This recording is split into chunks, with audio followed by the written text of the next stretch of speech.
Guten Abend, meine Damen und Herren. Herzlich willkommen hier bei uns im KörberForum. Mein Name ist Bernd Martin und ich leite den Verlag der Körber-Stiftung. In 115 Tagen ist es soweit, dann hat Deutschland gewählt und wir wissen, ob Angela Merkel das Besondere geschafft hat, eine dritte Amtszeit als Bundeskanzlerin. Der Wahlkampf hat längst begonnen und auch die Verlage werben um die Gunst oder das Interesse ihrer Wähler, nämlich den Lesern, und das auch mit den Büchern über Angela Merkel. Über die erste Kanzlerin Deutschlands gibt es heute bereits mehr Bücher als über jeden ihrer Vorgänger und in diesem Frühjahr sind weitere Titel hinzugekommen. Und einen davon wollen wir Ihnen heute vorstellen. Dabei ist die bevorstehende Bundestagswahl nur ein willkommener Anlass, denn es gibt andere Gründe. Angela Merkel gilt als eine der mächtigsten Frauen der Welt. Sie hat ihre zweite Amtszeit bald hinter sich.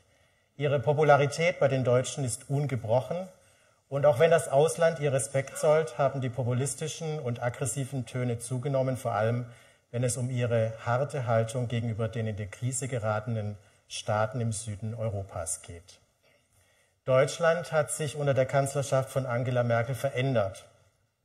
Sein Ansehen in Europa und der Welt ebenfalls. Grund genug also, Bilanz zu ziehen. In das Phänomen Merkel von Judy Dempsey geht es daher nicht in erster Linie um die Person Angela Merkels, es geht um mehr. Es geht um Deutschland und es geht, wie der Untertitel lautet, um Deutschlands Macht und Möglichkeiten. Das mag für den einen oder anderen von uns zu groß, zu laut klingen, nicht so für unsere Autorin. Ihre These lautet, Angela Merkel regiert weit unter ihren Möglichkeiten. Das nennt sie in unnachahmlicher britischer Kürze Unfinished Business. Ob bei der Zuwanderung, in der Familienpolitik oder bei den Bundeswehreinsätzen. Mit ihrer Politik bleibt die mächtigste Frau Europas weit hinter ihrem Potenzial zurück, so Judy Dempsey. Was die Wiederwahl gefährdet, packt sie nicht an. Weil es zu heikel ist, will die Kanzlerin Deutschlands strategische Interessen nicht klar definieren. Und weil es unangenehm ist, verzichtet Merkel auf eine langfristige Strategie in Bezug auf die Probleme von Demografie und Zuwanderung. Merkel passt zu Deutschland, meint Judy Dempsey, denn beiden, der Politikerin und dem Land, fehlt der Mut zu strategischem Denken. Doch ohne Visionen und Ziele bleibt Politik Stückwerk, regiert das Primat des Pragmatismus. In ihrem Buch gibt die Autorin zu, die Deutschen auch nach vielen Jahren, in denen sie in Berlin lebt, nicht wirklich zu verstehen. Sie wundert sich über die Deutschen und über ihre Kanzlerin. Es ist genau dieses sich Wundern einer Auslandskorrespondentin, der, wenn Sie so wollen, andere Blick einer Irin, der die Lektüre des Buches so lohnenswert macht. Von dieser Sicht auf Deutschland wollen wir heute mehr erfahren. Judy Dempsey ist Auslandskorrespondentin und arbeitet für den US-amerikanischen Think Tank Carnegie Europe. In den vergangenen Jahrzehnten berichtete sie aus Mittel- und Osteuropa und war Korrespondentin für die Financial Times mit Sitz in London, Berlin, Jerusalem und Brüssel und schrieb zuletzt für die International Herald Tribune. Seit vielen Jahren ist Berlin ihre Wahlheimat und von dort aus verfolgt sie seit 2005 intensiv die Politik Angela Merkels. Liebe Judy, herzlich willkommen in Hamburg.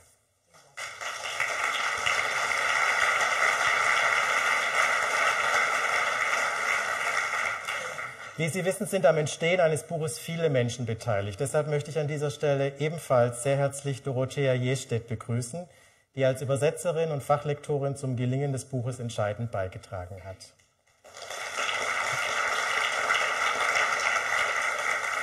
Das heutige Gespräch mit Judy Dempsey führt mein Kollege Thomas Paulsen. Er leitet den Bereich Internationale Politik und das Hauptstadtbüro der Körber-Stiftung in Berlin. Beide kennen sich schon sehr lange und ihm verdanken wir den entscheidenden Anstoß für dieses Buch, das wir heute Abend Ihnen vorstellen. Herzlich willkommen, Thomas Paulsen. Bevor es nun losgeht, möchte ich Sie noch darauf hinweisen, dass Sie das Buch wie immer im Anschluss an die Veranstaltung an unserem Büchertisch kaufen können. Es wird Sie nicht wundern, wenn ich sage, es lohnt sich auf jeden Fall. Außerdem ist die Autorin bereit, Ihnen ihr persönliches Exemplar zu signieren. Nun wünsche ich uns allen einen anregenden Abend und darf die Gäste aufs Podium bitten. Vielen Dank. So you're sitting there. Thank you. So, Judy, Bernd Martin has just mentioned the upcoming elections in 2013. Mm-hmm. Now let's go back 8 years to the year 2005, and in your introduction, you tell a story when you asked Chancellor Merkel a question when it was clear that she would become Chancellor, and the question that you asked, and I quote that I read that from the book. Frau Merkel, fragte ich, Sie werden Kanzlerin von Deutschland. Wie geht es Ihnen? Sind Sie jetzt glücklich? And the answer of the future German Chancellor was, mir geht es gut, sagte sie. Ich bin in einem Zustand gespannter Aufmerksamkeit. What was so fascinating about this, your question and the answer that you got? Do you want to know the truth? Sure. Well, I'll make this rather short. First of all, thank you very much for coming tonight, and thank you very much for inviting me. It's a great honor. In early 2005, when we had a lot of turmoil in the Red-Green government, I decided to take Angela Merkel very seriously. So this meant going every Monday to the CDU press conference at 12 o'clock or 1 o'clock. Every Monday in Berlin, the main political parties have their press conferences. And every Monday I would put up my hand to ask a question, but the German correspondents always got the priority, naturally. So I was sitting there when Angela Merkel herself came out after she was so relieved that she was going to get this top job. And I said, there's no point in putting up my hand, absolutely none. And the questions, well, Frau Merkel, what are you going to do about the tax system, and the intricacies and the technical questions of tax? And I said, no. Oh, I have nothing to write for my newspaper, really nothing. And then I looked up at the very nice person who was press spokesman of the CDU at the time. He says, Frau Dempsey, haben Sie eine Frage? And I thought, yeah. So, and then I asked, I mean, it was normal. I mean, one wants to know how one feels if you're going to be the leader of Europe's most important country. And so I asked, and there was a pause, and there was a very long one, and then Angela Merkel gave her answer. And the correspondents were very grateful, I think. They had something to write about too. Is this a typical answer for Angela Merkel? Mir geht es gut, ich bin in einem Zustand gespannter Aufmerksamkeit? What a combination. Combining these two things. Well, one doesn't know because nobody ever asked her that question before, for one thing. And secondly, just following her around, she's not, how would you say, somehow the German correspondents don't ask her these kind of questions. I mean, how do you feel today? Or, what's it like? What do you miss most about being Chancellor? And I asked her this once, and she said, oh, well, just going to a supermarket and be able to shop anonymously. And sometimes when I do, they'll tell me what good cucumbers are on sale today. So, which is very nice. That's the human level. And but when she did give that very human and honest answer, she had to pull herself back and say, but yes, it's the whole idea of the attention and the work ahead of me. So it was the combination of the two, which sums her up, really. And you write that this fascinating small scene motivated you to write this book. Or is the reason you wrote this book? You asked me to. What motivates me? Well, there was a lot, since I spend a lot of time working on foreign policy and Germany's relations with Russia and the United States, and indeed, of course, Germany's neighbours, there's only so much you can write as a reporter and a correspondent because of the space and also because of the interest and having the opportunity to pull it all together. But look at, the book is about Germany's, Merkel under Germany, not Merkel per se, and it was time to write it, get it out of my system, which I tried to do Yeah. If you say the book is about Germany, and it's about Angela Merkel and Germany, it's about both, I think. When we look at the current state Germany is in, I mean, Germany, there was a BBC a poll recently. Germany is the most popular country in the world. Angela Merkel is considered the most powerful woman in the world by the Forbes magazine, and the second most powerful person in the world after Barack Obama, before Putin, before Bill Gates and others. The OECD has just predicted that Germany would have practically full employment in 1 or 2 years' time. We have a thriving stock market. Germany practically has no enemies, and German teams are dominating the Champions League. On that background, your main thesis about there's so much unfinished business that Merkel has still in front of her after 8 years is a bit surprising. Why? Where do you see this unfinished business? I don't think it is surprising, and it's not because I have to defend this, because Angela Merkel came into power when Germany was not particularly popular, and there was an awful lot of damaged business that she had to see to. One was relations with the US. She had to patch up the relations. She had to deal with, she had to break this very cozy relationship between the Chancellery and Putin. She had to repair relations with Poland. She had to work hard at relations with London as well. In other words, she had to do a lot of, not just damage limitations, she had to repair the damage. There was a lot of foreign policy messiness that she had to deal with. So, in that sense, her first term in office was finishing this putting an end to this kind of chaos. And I think very importantly for the Germans, and she made them feel better, because the Germans, any country likes to be liked. And she gave, I certainly felt, covering her, that she gave the Germans a sense of pride that they had a scientist, leading them, and somebody who wasn't flashy or arrogant and never humiliated people.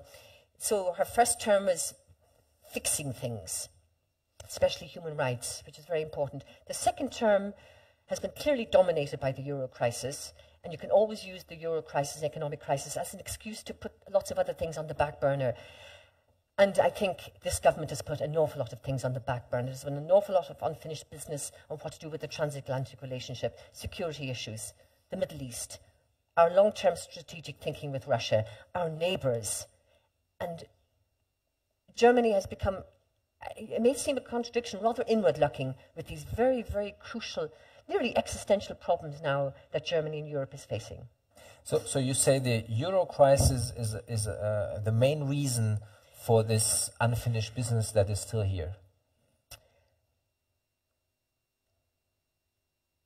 No. No. The euro crisis first of all, the euro crisis is not ended, and there's still an awful lot of unfinished business with the euro crisis. I'll go back to that in a second.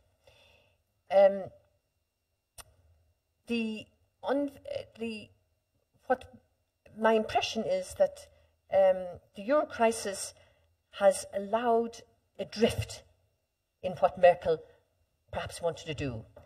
And I think the fundamental thing about this government, and especially Angela Merkel, is that partly because of the euro crisis, but partly because of her personality, she wanted no more experiments. She wanted to keep things stable, which any leader would like to do. And she wanted to try to stick to one agenda, because she knew that if she really tackled security issues, defense issues, and she doesn't really like them, it would mean taking big risks. And Angela Merkel is not a chancellor that takes big risks. Mm-hmm. Let's stay a bit with the euro crisis and European policy. which is clearly, I mean, a crisis of historical dimension, and it carries a lot of risk, and there was a lot of insecurity how to deal with the crisis. How, from your point of view, has the Chancellor handled this crisis when you look back? In the first several months of the Euro crisis, I think she didn't realize the depth of the crisis, and who did? And I don't think she realized the depth of the economic mess in Greece and the banking systems in Spain and Portugal. And when she did realize this, and she brought in some very good advisors, she decided to take it over and concentrate on one thing. And it's a very difficult thing because it doesn't sell, how to make these countries competitive and how to make Europe competitive. And she went in there with this austerity philosophy. Austerity will lead to competitiveness, and we've got to save, and you've got to clean up your books and your houses. I mean, she really meant this every time she spoke to people privately, the politicians who came knocking on her door. And by the way, if any of you ever had the chance to go through the whole Chancellery timetable of Angela Merkel, the door never was closed. Leaders from around Europe kept knocking on the Chancellery. It wasn't London, it wasn't Paris, it wasn't Brussels, it wasn't Mr. Barroso, it was Angela Merkel, because it was she who was setting the agenda for Europe's future. It's the agenda has been set. She set very radical things for it. Clearly she has clawed back a little, but this was how she wanted to manage the Euro crisis. We've got to put the budgets into order, cut the deficits, and make Europe competitive. She's right on this, but it's going to take such a long time. If you say the Chancellor and Berlin has set the agenda in the Euro crisis, I think that's clearly what many Europeans felt during the crisis. But yet at the same time you say Angela Merkel, and I quote from your book, has no conviction when it comes to European policy. So how can you set the agenda without any conviction when it comes to the future of Europe? Well, you can separate the two. I mean, you can say you can set the agenda for the austerity measures. I mean, that is a German agenda, and it has been very hard for the Europeans to accept this. But at the moment, Merkel has tried to make it a European agenda. Where I question her convictions on Europe is what she wants at the end. This gets into the whole issue of integration of Europe. I find Merkel very, very interesting that, leaving aside how Schröder did it for very different reasons, I think Merkel's instincts are the instincts of a leader of a member state, not the instincts of bringing the member states much closer together through political and economic integration. I'm not going to use any EU jargon, this community policy, but Helmut Kohl was a firm believer because of his background, and he was much older, and where he was born, and his experiences of making Europe tighter and more integrated. And I'm not so sure Merkel is interested in this. I think her priority now is this Euro crisis, and integration and this sort of thing. I don't mean to dismiss it, but it's not in her DNA. When you in your European chapter on European policies, you don't only write about Angela Merkel and Germany, you write a lot of quotes and other things about Schäuble, our Minister of Finance, and you compare them a little bit. And Schäuble has once said, and I like this quote very much, between him and the Chancellor, they always have the same position. Only the Chancellor is a bit more cautious, and that's why she's also probably a bit more successful than he is. Would you say this is true? Well, do they have the same conviction on Europe? Because Schäuble obviously has this conviction that we need to have a core Europe, for example, yes, and strengthen European institutions and other yes. things. I think Schäuble, I think the Germans are very lucky to have Schäuble. I mean, he isn't cautious, and despite not being cautious, he's very successful.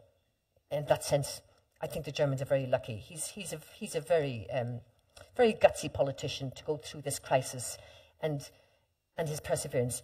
Now, you've got a hidden agenda with your question, because in some ways you're suggesting that perhaps they work it out. Good cop, bad cop. You do all this lack of legitimacy in Europe, Wolfgang, and you sort out all this integration stuff, and you appeal to all the pro-Europes out there. But just be careful. And then Merkel has to deal with the Eurosceptics and the CSU, and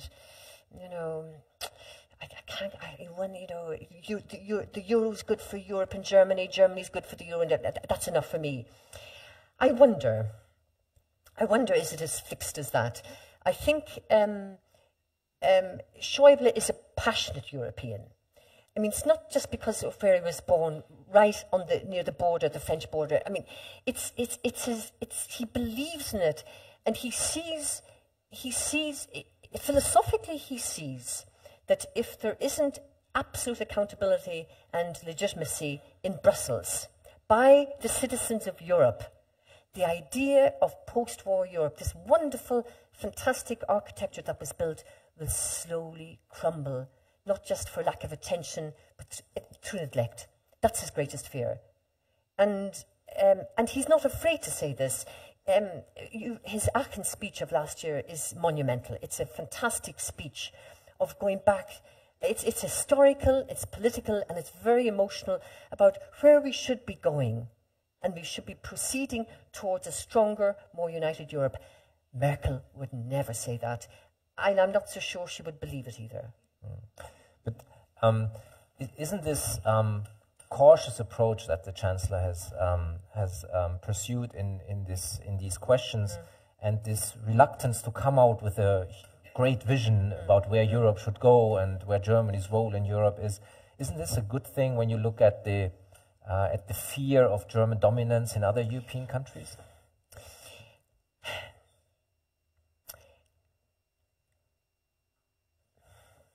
The fear of German dominance. You can always use this. Of course, you can always use the past and the fear of the German bogeyman in Europe. And unfortunately, it's been used very nastily by some of the southern Europeans now, bringing up the past in such a populist and disingenuous way. Is Merkel's caution the right medicine, or the right way?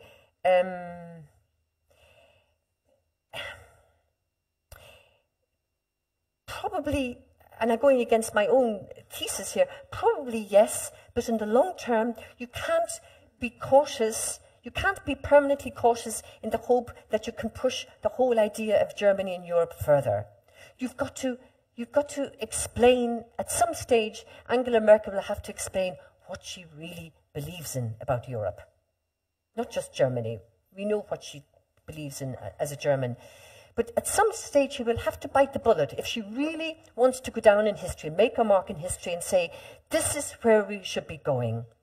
And she's too cautious to say this at the moment. And she can't say it now before the election. But certainly it's something she will have to tackle to deal with this unfinished business in her next term. I'm sticking out my neck. We'll talk about the third term later. Yes. But when I look at the German voters and the German public, I don't get the feeling that they crave for any vision for Europe. I'm glad you bring this up. I have a note here why vision is not a good thing. I mean, vision is an overrated word, and I don't use the vision thing. Vision is overrated. It can be manipulated in all sorts of ways. We've had too many visionaries in our time. And I'm glad Angela Merkel is not a visionary. I think this is the good thing. But on the other hand, it's what I would like to know is what Angela Merkel believes in. That's what I think is lacking. When I travel with her, and I remember a memorable trip to Moscow. She visited Putin in January 2006. And she steeled herself for that visit. I mean, Putin knows her. I mean, he's got a file on her that big from his days in Dresden as head of the KGB department there. but she steeled herself, and she knows what she wants in terms of human rights and respect for human rights, and she told Putin this. And that's where I find the great plus of Merkel is her, slightly qualified in her second term, but her commitment to these values. And I liked this, and it's very important for a leader to stand up and say something is wrong. And when she did this, for instance, when she invited the Dalai Lama into the Chancellery, of all places, the Chinese, oh, I mean, how dare she? I mean, as if, you know, the Chinese owned the keys to the Chancellery. And Merkel stuck to her guns, and 2 or 3 weeks later, the SPD said, oh, this is electioneering. And of course, the Chinese said, well, you know, we're not going to attend this special human rights dialogue in Frankfurt. They never wanted to, so it was an ideal opportunity to call it off. And by the way, Merkel, we're going to cut all those contracts and watch out, German industry. You're going to suffer. 2 months later, when the dust had settled, I phoned up the BDI, the German Federation of Industry, and spoke to the Chinese section. And I said, now tell me, how many contracts have been broken? Or how many contracts could you not compete for? None, everything's fine. So in other words, you know, and the Chinese need German know-how, plus besides stealing the intellectual property rights. Any Chinese here, I don't really care. Anyway, but the point is, she stuck to her guns and she got respect for it. And I mean, values, I know we're going to have a discussion about values later probably, but the values is a great important thing, and Merkel had seen it how she grew up, and she'd seen it as a duty of the Chancellor of Germany to defend those values. And there are very few people in Europe, very few leaders in Europe who do that. Let's stay a little bit on this value and interest question, because I think this is one of the most interesting chapters of your book. In the beginning of Merkel's time as a chancellor, there was a lot of talk about a so-called value-based foreign policy and the commitment to human rights and values. And she met the Dalai Lama and other things. Now, when you look at the visit of the Prime Minister, the Chinese Prime Minister last weekend, Li Keqiang, would you say there has been a change in this balance between realpolitik and value-based foreign policy? Yes, I would. What is your explanation for that? I'm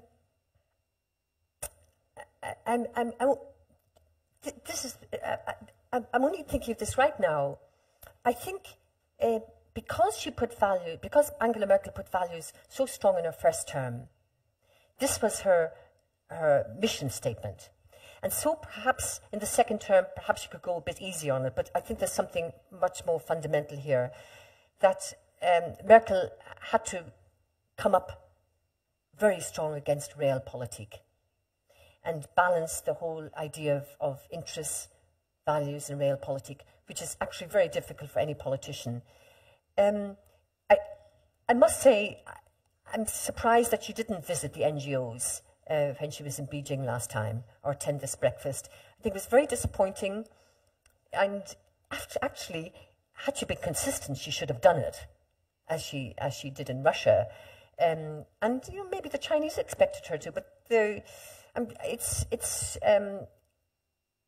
think the values have not been. I think they've been a little bit marginalised because of the pressures of the realpolitik, and how, as a chancellor, I mean, her first job now is, given the state of the European economy, her first priority is jobs and defending the exports and finding markets. She doesn't like doing this sort of thing, and especially during her first term, industry had the keys to the chancellery under Schröder. I mean, they were very, very close. And her first term, Merkel didn't have that kind of proximity. Now I think she has to, and it means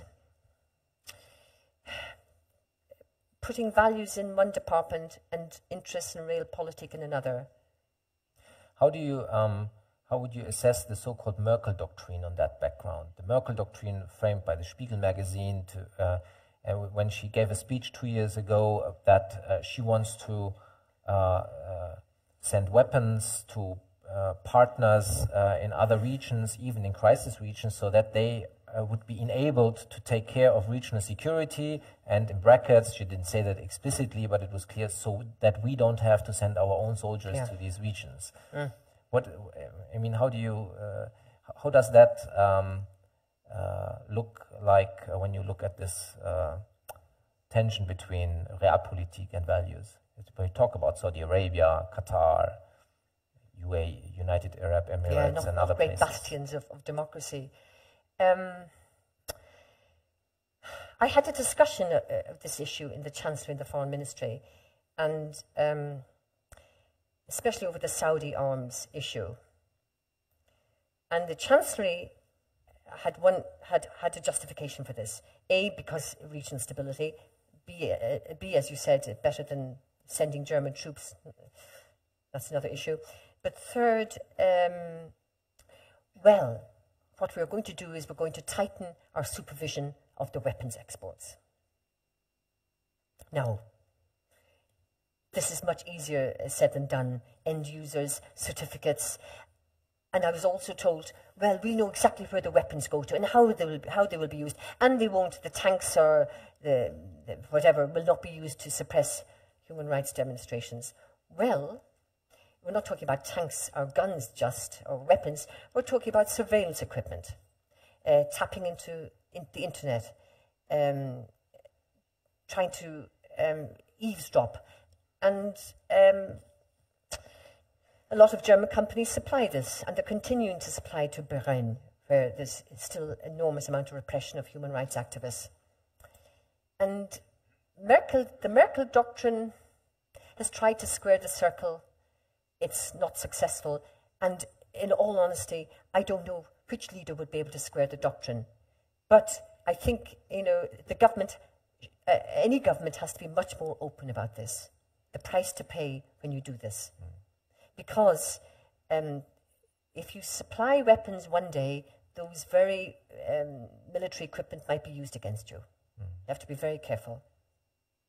Let's stay a bit with foreign policy and security policy. While I think in the Euro crisis, Germany has had quite a clear agenda. We talked about that. And even you could say that Germany exerted some leadership. I mean, a type of leadership that was not liked by everybody, but still, I mean, it has quite a clear picture of what Germany wants. While in foreign policy and security policy, Germany is much more reluctant, seems to be much more reluctant to get involved. And you have some really harsh sentences in your book, and I quote you, "Germany cannot think globally." I think it's interesting for a state that is Export-Weltmeister, or now the second country in the world when it comes to exports. And there's no strategic thinking in German foreign policy. Absolutely. What's the reason you have this harsh It's Germany can't think globally. Well, historically we know why they can't. France and Britain still think globally, and Germany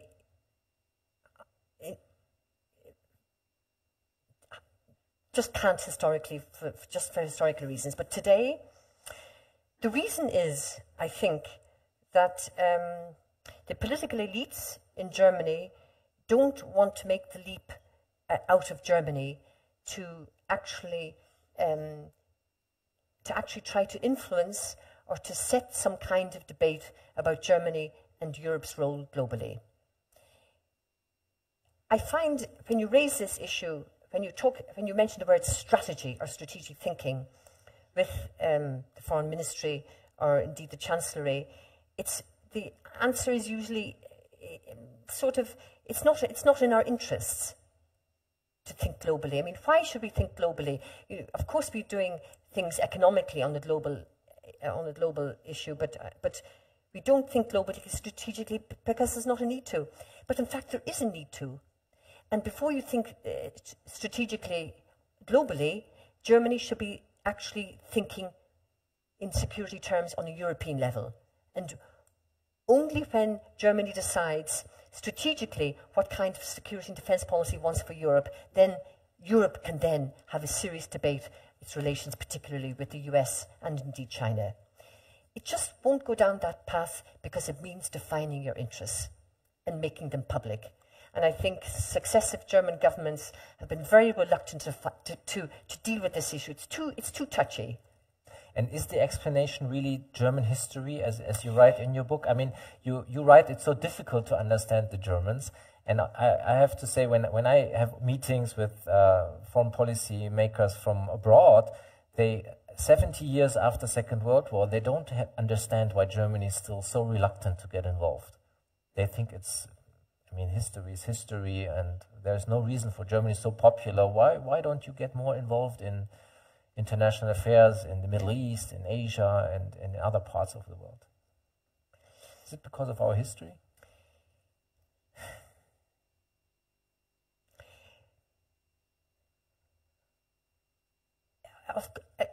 Of course it is, on the one hand.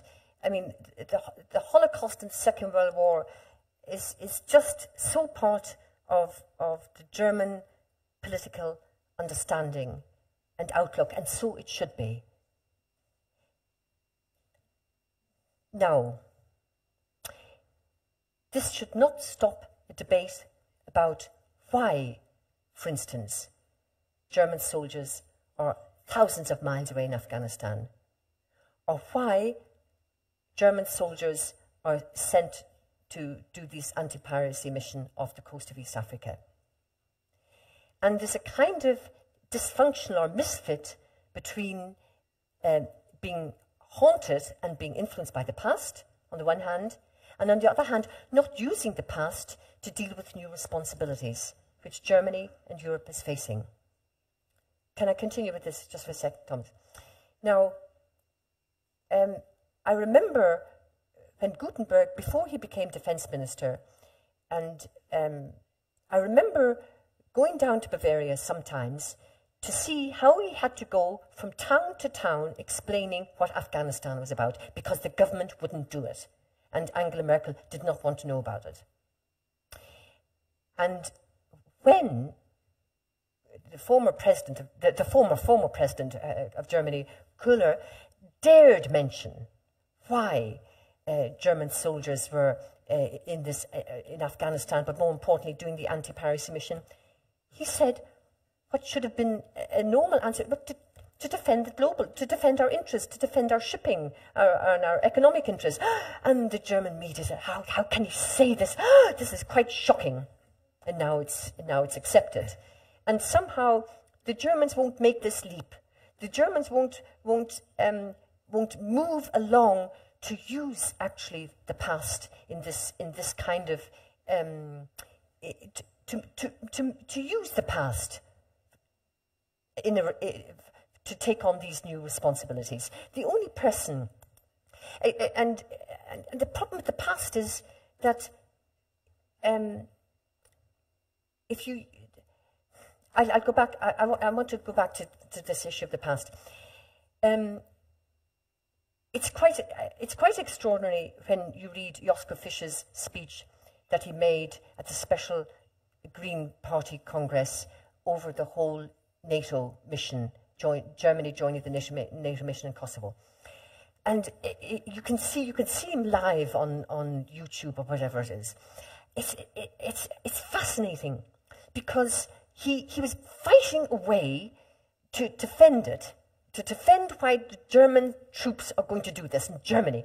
And the Greens were going it was pandemonium, the police had to be called to protect the building.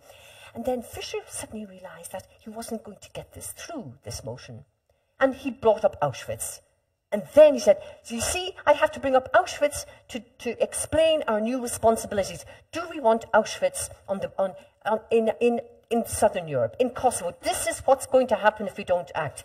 In other words, he had to invoke the past in order to tell his voters, this is our new responsibility, this is the new Europe, and it doesn't betray, or it doesn't negate, it doesn't make us any worse. It means we have learned from our past. And I think this is the difficulty in Germany thinking in global security terms or European security terms, that they haven't done what Fischer unfortunately had to do to jolt them, that Germany has to assume these political and moral responsibilities. We just had 2 weeks ago here a so-called Körber debate with Jürgen Trittin and Wolfgang Ischinger. And the question was, is German foreign policy running the risk of a militarization?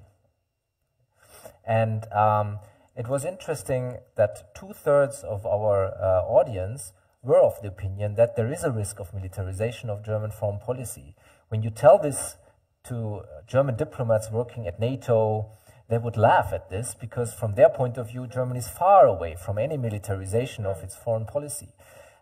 Now, going back to Angela Merkel, what is her attitude, or how, if you look back to the last 8 years, how is she handling this military instrument in foreign policy? Is she just reluctant because the majority of the Germans are so skeptical when it comes to military interventions abroad? Well, Thomas, I must say that the whole idea of the militarization of foreign policy is a shocking thing. It really is. I mean, to base your foreign policy on this kind of, on the idea of force, I mean,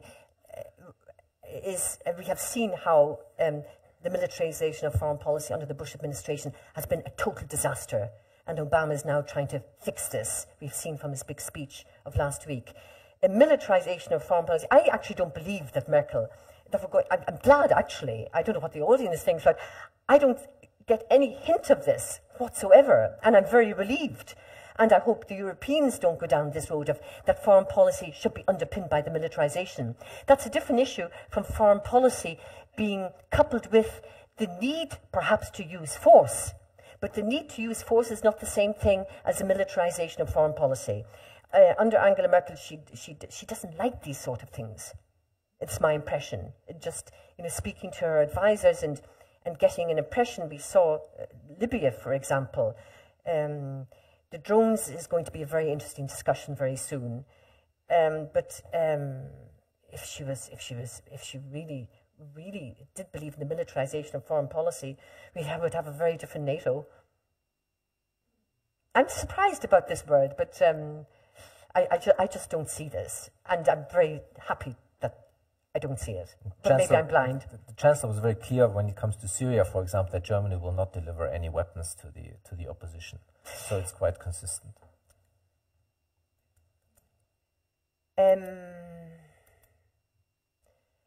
Yeah, Syria is just so complicated now. And I mean, pouring weapons into Syria, and then this already touches on the values and interests in realpolitik. I mean, if more sides believe they get more weapons, when will you ever bring people to a negotiating table? It's very difficult. You just mentioned Obama. Oh, yes. He's going to visit Berlin on June 18. Yes. Actually, I think for the first time, being a president, isn't it? Astonishing. The last time he was here, when he gave a speech before he became elected, and then he visited Heiligendamm, but I'm not sure. No, he wasn't at Heiligendamm, it was Bush. And who did this summit, the NATO, the Franco-German NATO summit? Was that Obama? Yes, that was Obama. But he didn't do a state visit to Berlin. He's never done a state visit. It's astonishing. He was not in It's Berlin. astonishing. Yeah. It's astonishing. How do you describe German-American relations in the last 8 years and Angela Merkel's role in that? Oh, how many hours? Because I think the chapter has the interesting title, USA, der ungeliebte Freund. So is that. The thing is, Merkel,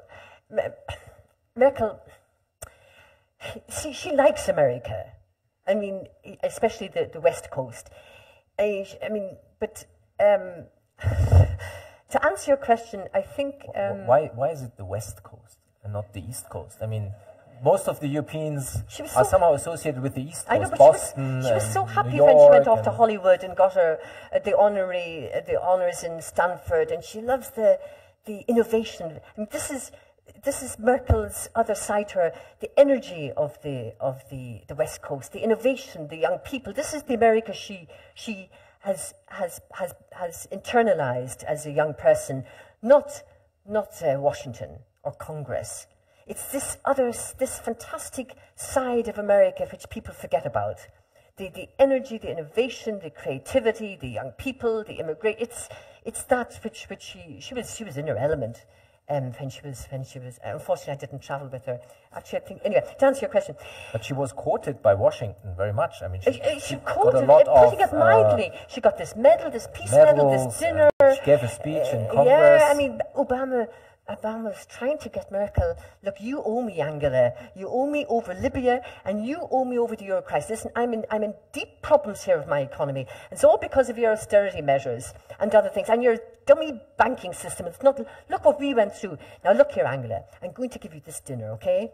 And then, by the way, this Congress, okay? And Merkel goes along, and she loved it. And she didn't deliver. She didn't deliver to Obama. I have a slight theory, and I don't like theories as journalists. Angela Merkel is very interesting because her politics as a leader is very personalized. I think she found Obama very flashy and charisma. He's got an enormous charisma, and I think she just couldn't handle him as she could with Bush. I mean, she could. Despite the huge problems with Bush over torture, Guantanamo Bay, climate change, they had a really good symmetry. I mean, they really had a really good connection. I mean, they argued a lot, but she felt more at ease with him, and she hasn't found her way yet with Obama, which is very interesting. I don't, for the June visit, maybe, assuming that she wins, we could expect probably a much more pragmatic relationship over the next 3 or 4 years. But in terms of her relationship with Obama, it spills over into the transatlantic relationship. And there's been very, very little input in Germany on how to actually rebuild the transatlantic relationship, which actually is actually dead. It was based on the Cold War. It now needs to be completely rebuilt, and Germany particularly is not contributing to this debate. You think this revitalization of transatlantic relations can be done by negotiating this transatlantic trade area? No, that's hugely important, but that's an economic issue. I think the transatlantic relationship will have to be built on two. It has to be built on two things. The Europeans have to decide collectively, and Berlin must play a role, what their national interests are. And they have to find a strong common denominator, what binds them together in terms of their interests and, of course, their values. They have to then, this is my conviction, they have to go over to Washington or have a proper summit, not a 3-hour summit, which is the EU normal thing with all sorts of people that Obama's fed up of meeting because they don't represent, you know, the idea of Europe. The Americans and the Europeans have to sit down and say, what can we do together? Because we have common values.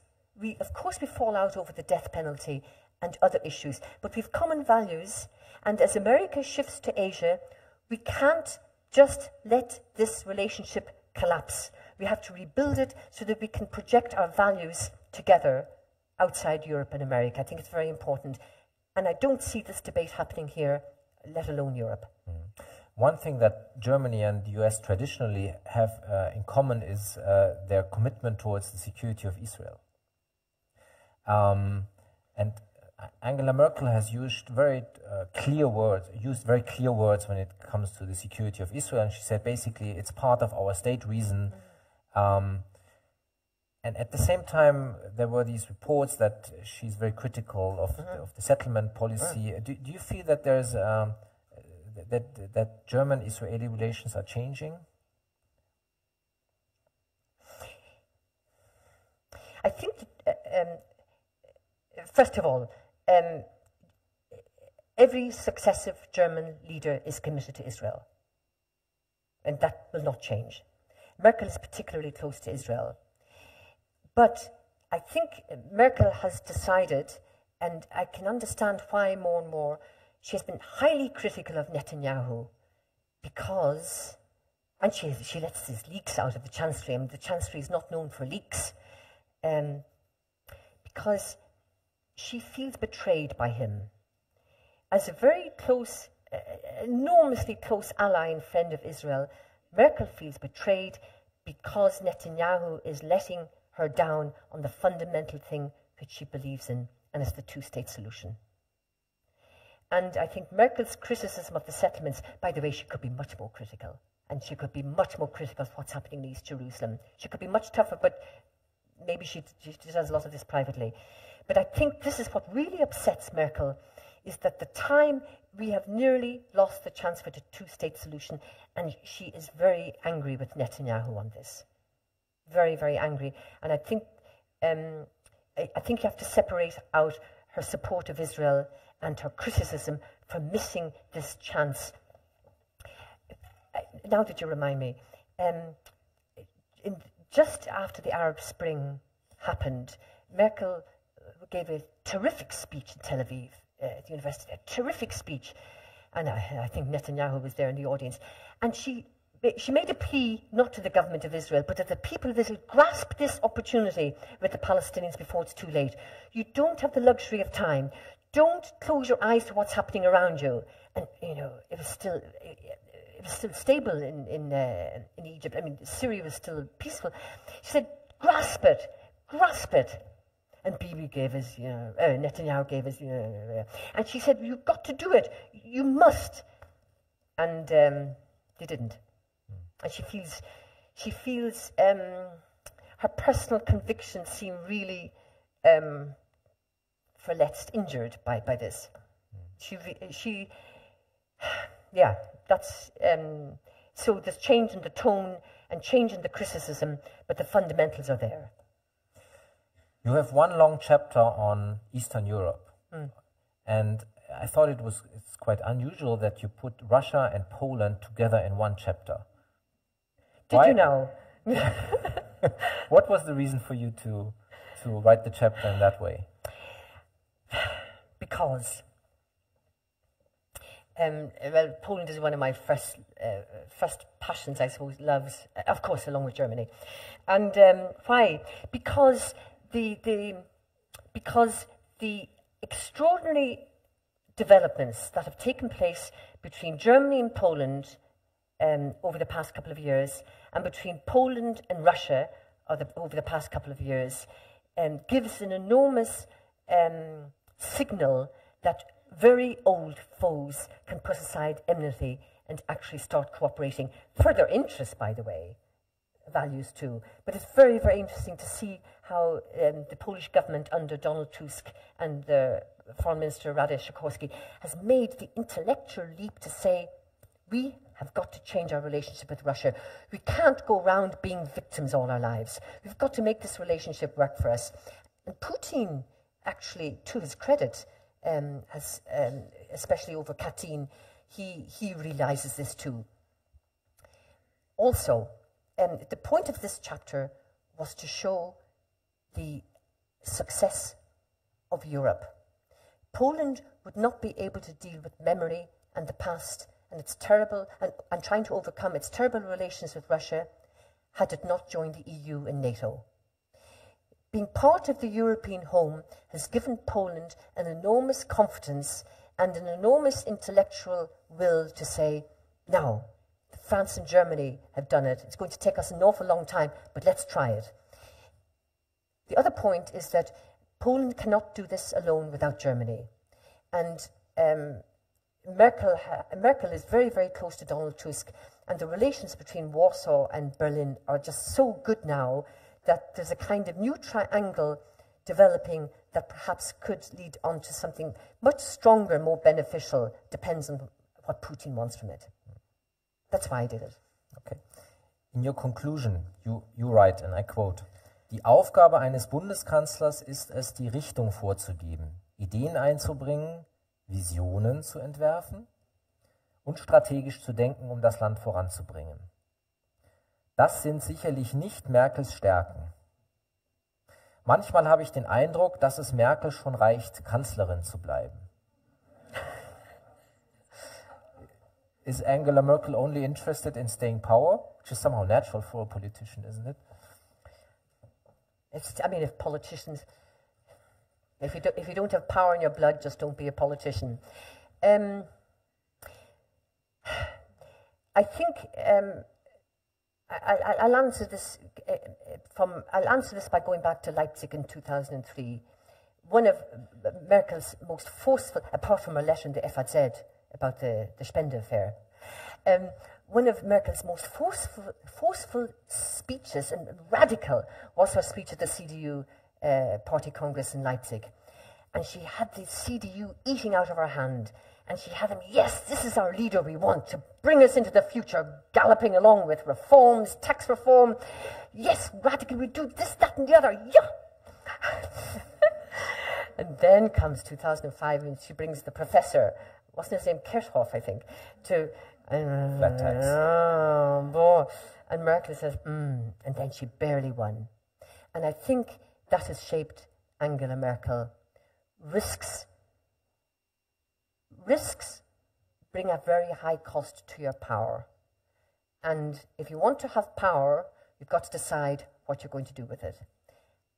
I'm not convinced yet that Merkel has decided what to do with this power if she is elected in September. But there is so much unfinished business to do, especially with Europe, before we look elsewhere, that it will be really, really interesting to have her maybe contradict the end of my book. Maybe she has learned a lesson from Gerhard Schröder's case. He was very strongly pushing the Agenda 2010, but it was very bad for his party in the end. He had huge courage. He really did. The interesting thing is, Schröder must have woken up one night, and said, this is irresponsible as a leader of Germany to have over 5 million people out of work. I can't live with this. I mean, it is irresponsible. You have to find out why. You know, why is the system that dysfunctional? I thought Schröder had enormous courage to push this through. And you know what? I think he knew he was going to lose. He had lost the left wing of his party. But I think he had enormous courage to push through the Hartz-IV reforms, which this present government is benefiting from. And yes, perhaps Merkel does see this, but do you really believe so? Listen, I was thinking of this the other day. I mean, who wouldn't like tax reform? Who wouldn't like all these Ausnahmen to be got rid of? Who wouldn't like the huge bureaucratic structures to be dismantled? Okay, every country has bureaucracy, so we can ignore this. But who in the right name doesn't want a big story reform in this country? And yet she won't do it. She would win votes if she did it. I'm convinced she would. I mean, you must be filling out your tax declaration now. I mean, it's a nightmare, but think of industry, think of the Mittelstand, think of small companies, think of start-up businesses, think of the heavy weight of the tax system, not the tax burden, the whole systemic way parts of the country is run. Would Merkel really lose if she embarked on these reforms? I'm not convinced. I think it would show the other side of her power, that she could do this. If she's the most loved politician, use it. Let's stay 1 minute in the power politics area. Now, our Minister of Defense has a problem with the Eurohawk. Really? When you look back, and I just say Gutenberg, Schawan, Wolf, Köhler, what is he to expect from his Chancellor? Our Minister of Defense. Oh, that's a mean question. You see, because de Maizière is very special. He's very popular. He's very special too. I mean, he goes back a long, long way with Merkel to the early 90s in Mecklenburg, and then looking after and then looking after Saxony, and then coming up the Chancellery. He ran the Chancellery like a machine. It was clockwork. It was fantastic. And he had to pick up a lot of the difficult work as Interior Ministry and now as Defense Ministry. The Defense Ministry is one of the most poisoned ministries in Germany. I mean, look back in your history, pre-Sharping, who was in the 70s.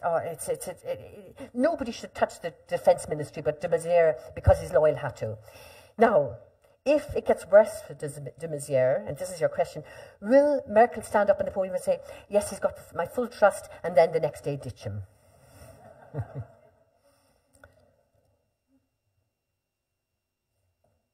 So just one thing, Thomas. I don't know if de Maizière is even. I don't think he's a potential challenger to Merkel either, although he's popular. But I don't know. But I just wonder, would she really sacrifice him? I just don't know. And if he was clever, and he is very clever, he should say, the drones, but they were going under the red-green. They were discussing this under the red-green government too. So what to expect from a third term? Gosh. More of the same? It's very arrogant to even think about that. I really don't know. What I would like, I think what I would like most is if Merkel could explain what she wants to do with her country. Just do a bit more explaining. One of her first speeches on acceptance speeches was to serve. And she's a very unflashy person who gives the Germans the confidence that they need. But I think she should say to them, listen, we've got to push ourselves a bit further in terms of our aspirations for Europe. This is the Europe that has opened its doors to the East Europeans, that has given Poland this new confidence. We've got to push it further. That's what I would like. I'm not going to say, NATO, these are two woolly, ambitious things, but have a dialogue with her citizens. Now let's assume there will be no third term. Most people think there will be a third term, but let's assume there will be no third term. What would historians write about the Chancellor Angela Merkel in their books? Well, I mean, the history is already in front of us. Raised in East Germany and the woman Chancellor of Germany. I mean, that's fantastic.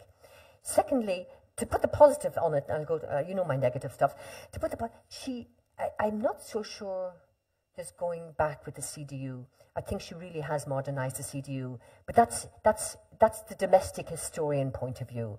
The outsiders, there was no German reunification. There wasn't the big things. Adenauer, the relationship, getting back the soldiers, the prisoners from Russia, the missiles under Schmidt. There isn't, there isn't one singular defining thing in the global picture that maybe the Energiewende. Stimmt. Genau. Absolutely. Thank you. You're absolutely right. The Energiewende is the biggest thing. That's huge. That is, I forgot about it. It's huge. And she will be judged on this, and she knows this. Okay. Yeah. Thank you, Thomas. Thank you very much, Judy. Thank you. Meine Damen und Herren, ich würde gern die letzten 15, 20 Minuten reservieren für Ihre Fragen und Kommentare. Sie können das gerne auf Deutsch machen, wenn Sie wollen, auch gerne auf Englisch. Wer möchte beginnen? Bitte schön hier vorne. No, we will have a microphone, so everybody can understand the question. I'll make it easy, okay? If you could vote for in the next German election, who would you vote for? If I? Yeah. I'm not telling you.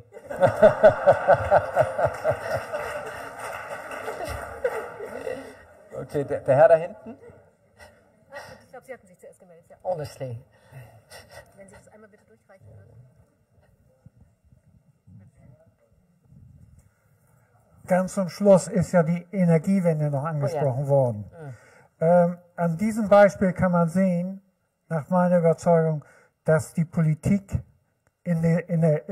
unglaubwürdig ist. Und ich bin fest davon überzeugt, dass die Wahrheit hier nicht lange auf sich warten lässt, dass diese Politik zu einer Katastrophe führen wird. Das muss ich so sagen. Denn wenn uns gesagt wird, Anfang April, ich nehme nur ein Beispiel, auf Online-Nachrichten heißt es, die Sonne hat geschienen, die Sonnenenergie hat uns dadurch 26 Atomkraftwerke ersetzt. Nur ein Beispiel. Also diese Politik, Wenn die Wahrheit offenbar wird, dann ist das wirklich das Ende. Was ist Ihre Frage? Meine Frage ist, das ist ja nur ein Beispiel. Ich halte diese Politik für unglaubwürdig, auch die Europolitik. Wie lange wird es noch dauern, bis die Wahrheit ans Licht kommt? Das wäre meine Frage.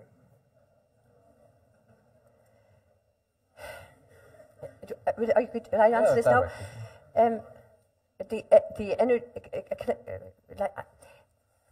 No, we will just answer this question and then take the next one.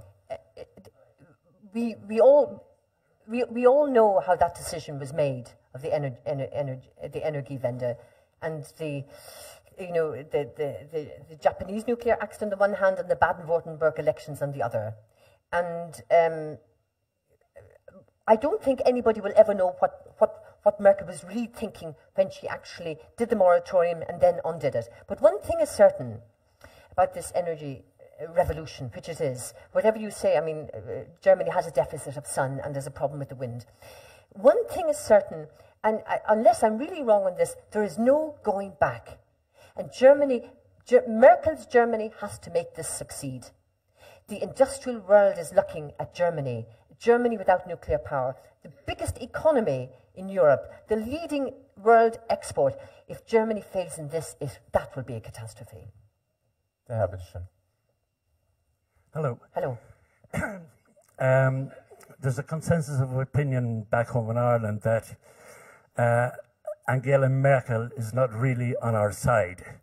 That because she embraced these austerity measures so wholeheartedly, and because we at home have a serious problem with these austerity measures, and because we're paying a lot more money for bailouts than a lot of other people have, a lot of the consensus there is that Angela could have helped us out a bit more by putting her weight in the right place. What do you think about that? Well, I'm glad you raised this question, because I disagree. Now, I only disagree through talking to actually my family, who's still in Ireland, and my old university friends. And I'm actually astonished, I don't know what you think, we're talking to different people, that actually they're grateful that Merkel has done this from one aspect, that she's finally broken the corruption and the lack of transparency of the banking system, and how they lent out on 100% mortgages to very young people without any backup. I mean, the fact that the Irish government, as you know, was very corrupt at the time, and thankfully she's cleaning up this. But so I see it differently, that maybe this is a chance. And the austerity measures are very tough, I agree with you, for the size of Ireland too. But maybe this is a chance to finally clean up that corruption that's been going on since our independence. Yeah.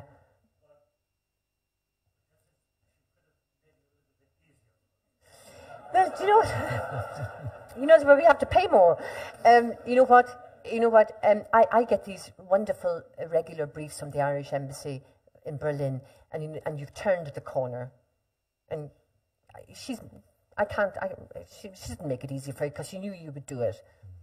Nächste Frage, bitte. Mein Name ist Regina Regenhardt. Also Umfragen sagen, dass 75% unzufrieden sind mit der schwarz-gelben Regierung, aber 75% wählen Angela Merkel. Ja. Man sagt, sie ist das kleinere Übel. Sehen Sie das auch so? Ein kleiner Übel? What's the Übel? A small... Both things are bad, but one thing is more bad than the other one. Wirklich? Kleinere Übel. One thing, well, 65% is less than 75%, so, yeah. But, well, you're absolutely right about the government, the black-yellow government. It's a shambles. It really is a shambles in this respect, that the FDP, they had the chance to do something and they didn't. They swallowed all their principles, and from day one they complained, and they didn't make Merkel's life easier. Actually, I think had the FDP been much more disciplined, I think the government would have had much more success. It would have been more popular, frankly. But they hadn't got the courage of any of their convictions, especially for the economic and tax reforms, which is a great pity. But, you know, to 65, I mean, well then, you know, if you put 65% for Merkel and her own coalition is terrible, then you're begging the question what sort of coalition Germany will have in September. Keine Ahnung.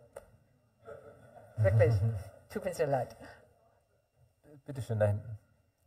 Glauben Sie, dass Frau Merkel ihre dritte Amtszeit zu Ende machen wird? Oder muss man sie von der Bühne prügeln und schleifen wie ihre beiden Vorgänger? Well, do you know, this is,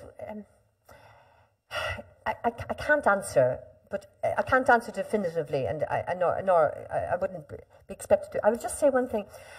I think we have to be very careful of what's going to happen in the CDU. There's only so far that you can run a party without an opposition inside the party. And there's only so far you can lead a party without giving room to younger people to come through. And I think if we're going to see any change in the third amt, regardless of the foreign and security policies, keep an eye on the CDU. That's what I would say. And I'm sure Merkel is doing so too. One of Germany's political grandees once said, if a politician had political visions, he should seek medical support. And President Obama offered visions to his supporters, only to see them disenchanted and disappointed 4 years later. Don't you think it's the right time to be pragmatic, given the situation in Europe, the sluggish economy, severe austerity measures? Maybe it's the time to be pragmatic and come to values and strategic visions when the times are better.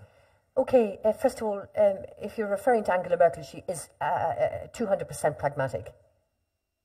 So you needn't worry about big strategic decisions or anything. What?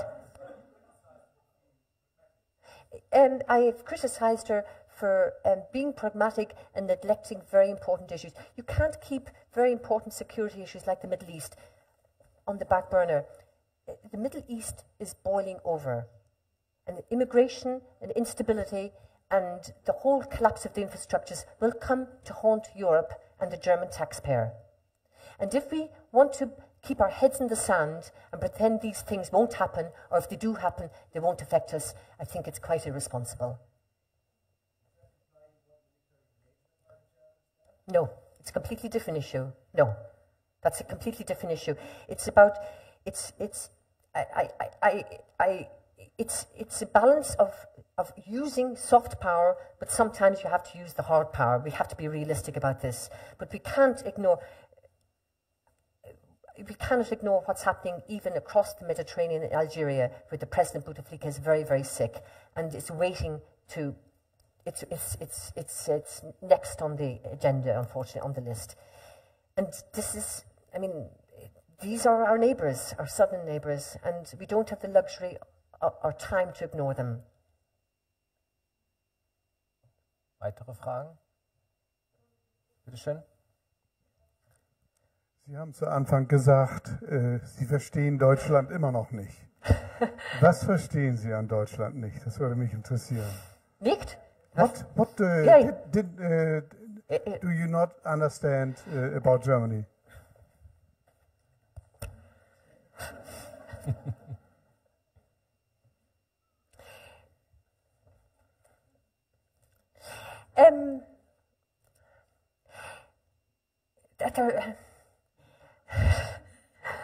This is terribly difficult. What I don't understand about the Germans is that they're sort of, they complain a lot, but every country complains, so that's a bit of a cliche. What don't I understand about them? I live in a very foreign country.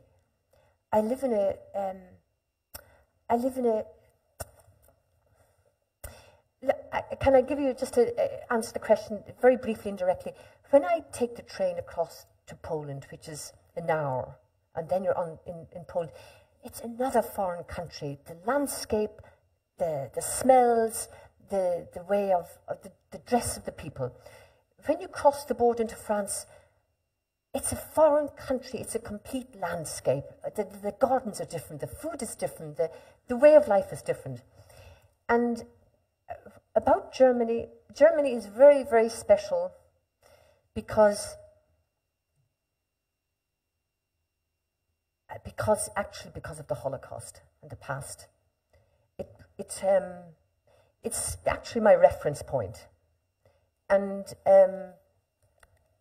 when I talk to children, when I talk to early teenagers, and I had a young boy, a young student, a pupil helping me file 4 years ago, and it was after that little book and Goldhagen's book in Germany, and I had to ask Moritz, I said, Moritz, how do you see your country? I said, you must be haunted by this. I said, I don't know how you live. As an outsider, it must be very difficult to deal with this past, actually. I'm not saying everybody should go around and talk about it, but it's something I cannot get into the minds of Germans of how they have to deal with the past. It must be very, very difficult. And it's something I will never be able to internalize because I wasn't part of it or my parents weren't. It's a very difficult answer. I'm sorry. I can't tell you any more. Ladies and gentlemen, my name is Major Christian Schröder from the Bundeswehr Command and Staff College. My questions about securities are, do you think that Germany can be a reliable ally in the future for the European partners? And my second question is, do you think that Germany should have a permanent seat in the United Nations Security Council in the future? Okay. Thank you very much. Thank you very much. Well, you know the second. Of course you should have a seat on the UN Security Council, of course. But so do some other countries. But in all seriousness, I don't think permanent. You know what? If you really want to know, I don't think France should have one anymore. I don't think England should have one anymore. We should have an EU permanent seat. Speak with one voice. That's what we need. Now, the first question: a reliable partner. You know what? You're reliable. Yeah, you wash the dishes, you know, but you won't go the full. You won't deal with the hard issues. You won't deal with the issue. Germany, I think after Kosovo and leaving aside the enormous number of troops in Afghanistan, the idea of what you use the armed forces for hasn't been properly discussed openly or in any way. And reliability, I mean, Spiegel did this long piece a few months ago, Germany isn't reliable. Well, you know, Libya showed that there were a lot of other countries hiding behind Germany as well. But in terms of Afghanistan, you've been reliable in all the missions, but reliable in terms of being open about your interests, no. I think a lot of the NATO and EU member states would really like to know, you know, what Germany really thinks about the alliance and the future of European defense. Ja, meine Damen und Herren. Oh, wirklich? Die Zeit vergeht wie im Flug. Wir haben das Ende eines spannenden, sehr lebhaften Abends erreicht. Danke, Thomas. Ich danke zunächst ganz herzlich Judy Dempsey dafür, dass du heute mit uns diskutiert hast. Ganz herzlichen Dank. Vielen Dank, Thomas. Ich danke Ihnen. Danke auch.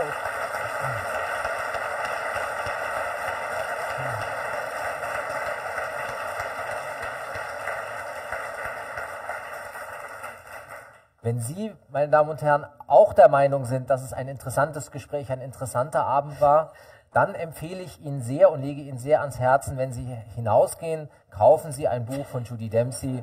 Das ist sehr lesenswert. Wenn Sie das Gespräch nicht so spannend fanden, dann bestehe ich darauf, dass Sie ein Buch kaufen, weil wir natürlich in diesen 1,5 Stunden bei weitem nicht alles ansprechen konnten, was in dem Buch steht. In diesem Sinne wünsche ich Ihnen allen einen angenehmen Abend. Thank you very much for being with us. Thank you.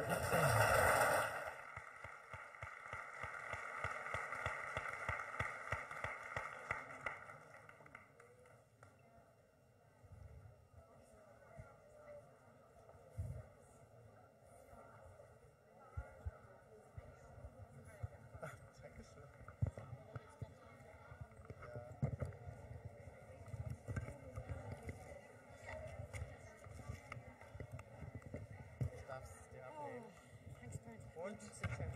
Yeah. After 4 years, we decided to